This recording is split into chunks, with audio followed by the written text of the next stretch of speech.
Hello learners of all ages, my name is Mr. Montgomery. I teach 4th and 5th grade math, and today we're going to be learning about order of operations. Now, order of operations is just a agreed upon mathematician way of how to solve problems with multiple different symbols in them, such as addition, subtraction, multiplication, division, exponents, and parentheses. So we're going to be going through what the order of operation is and how to solve large problems.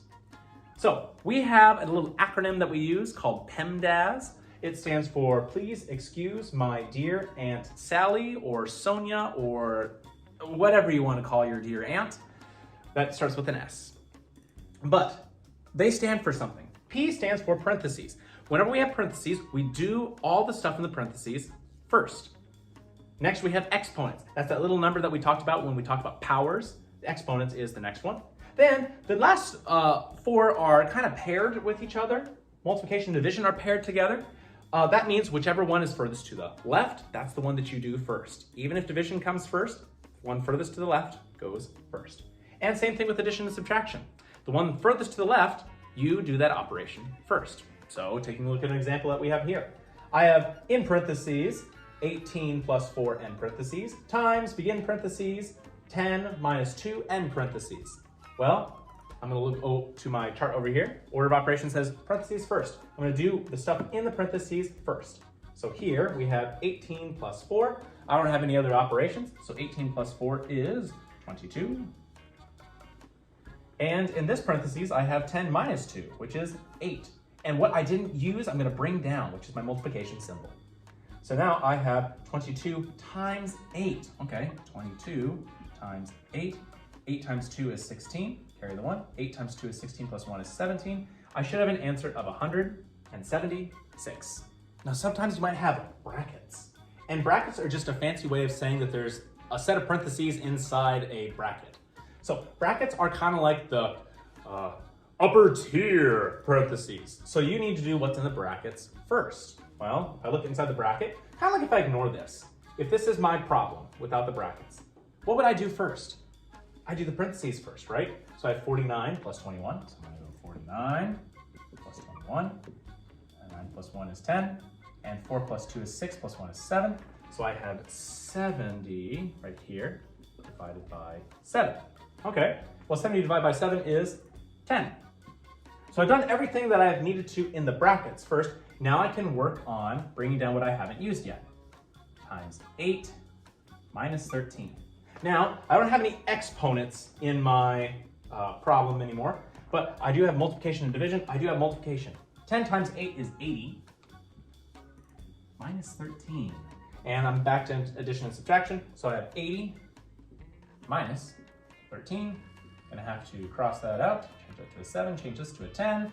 And 10 minus 3 is 7. 7 minus 1 is 6. So my answer should be 67. All right, we have another problem. 5 times 4 plus 16 times 2 divided by 4 minus 6. I notice that we don't have any parentheses, we don't have any exponents, but we're going to go straight into multiplication and division. We're going to start from the left side, and we still have our multiplication. So 5 times 4 is 20. I see that have a plus symbol, so that means I can do this first. For this multiplication and division, I'm going to do the multiplication first since it's furthest to the left. 16 times 2, well, 2 times 6 is 12, so that'd be 32. And I'm going to break down everything I have not used. So I'm going to go plus, divided by 4, and 6. All right, now I'm still on the division part. So now I need 32 divided by 4. 4 can go into 32. Let's see, 4, 8, 12, 16. That's 8 times. Bring down everything I didn't use. Now I can just add, starting from the left-hand side. It's 20 plus 8, which is 28. 6, and 28 minus 6 is 22. The last problem we're going to look at is one that has kind of a fraction in it, and it looks a lot scarier than what it really is. Your book says, in fractions, simplify the numerators and denominators before you divide. So I guess another way that you could look at this is 3 plus 15 in parentheses divided by 6 minus 1. That's another way that you can look at it. It looks a lot scarier than what it really is. But we're going to take 3 plus 15. Well, 3 plus 15 is 18 over 6 minus 1. All right, 18 divided by 6? Because remember, fractions are essentially division problems. 18 divided by 6. Well, 6 times 2 is 12, times 3 is 18, so that's 3. And 3 minus 1 is 2. All right, my 5th grade friends, if we take a look at page 69, we're seeing that we're going to be doing practice problems number 2, 10, and 14. The directions say use the order of operations to simplify. So make sure that you're using the chart on the left to help you know what order you need to do your operations in. Be very, very careful of number 10, where it has an exponent in it, and be very, very careful of number 14. It has brackets and parentheses. Now remember, when it has brackets like that, pretend like the second half of the equation doesn't exist until that is completely solved first. If you have any questions on order of operations, please let me know when you come to class tomorrow.